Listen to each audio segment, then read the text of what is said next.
I recently got to celebrate my firstborn officially graduating from 5th grade and heading to middle school. And while waiting for the kids to be recognized, I had a chance to talk with several other parents.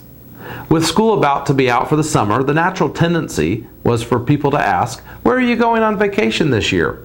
As I mulled over this simple question, I realized that many people seem to think that vacations and summer travel in general are an entitlement that one simply deserves. Perhaps it's from all those childhood years and the certainty of a summer break between each school year. Now, don't get me wrong. This type of respite from our busy lives and the opportunity to experience another corner of the world, well, it certainly is appealing. And if one is planned accordingly and set aside the funds, it can be relatively stress-free. The reality is, though, that many people spend a lot more hours planning for their summer vacations than they do planning for the rest of their financial lives, much less their retirement. Maybe it's this presidential election cycle or some candidates who seem to promote nothing but entitlements.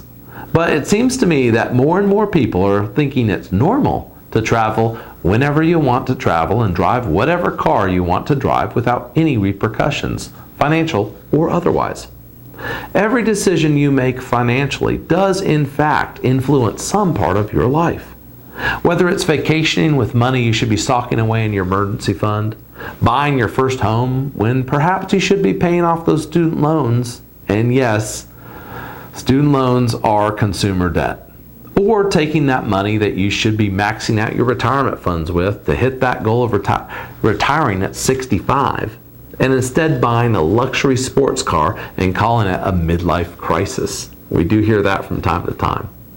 After seeing hundreds upon hundreds of families and digging through all of those financial details, I know very few of you can have and do everything you want in life without repercussions down the road.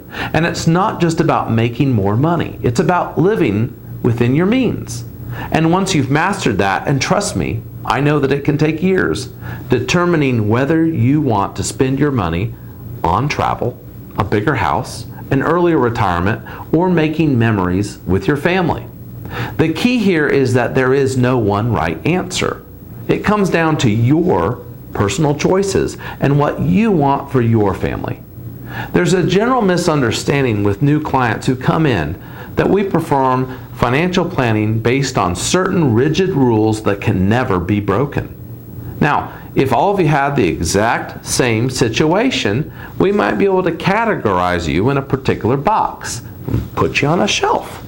But what I've learned, and I've been blessed to learn over the years of doing financial planning, is that each one of you is different, and each one of you has different financial goals, different outlook, and a different set of expectations.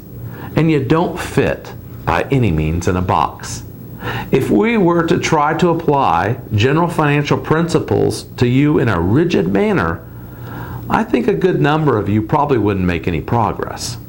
This is why, as we've built our team, the emphasis here at Family Financial Partners is on a collaborative approach with each of our client families. And while we are holding you accountable to certain principles so that you don't, boom, self-destruct, at the same time, our goal is to help you continue making progress as your life changes. Keep in mind, it's your money, it's your life, and it's your decision. We are simply your trusted guide who's trying to make sure that you stay on the right path and warning you if we see anything happening that could derail you.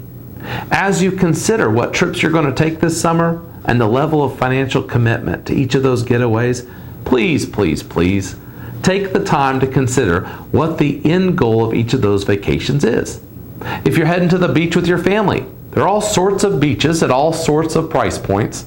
You don't have to fly to the French Riviera to enjoy the sand and sun. If it's a lake trip you're after, well, keep in mind, Kentucky, our great state, has 44 lakes to choose from. And if your goal is simply to take some time away from your profession to be with the family, then perhaps a day trip right here in the beautiful Bluegrass State is all you need. Whatever you decide to do this summer, be safe, have fun, and let us know how we can help you get financially ready.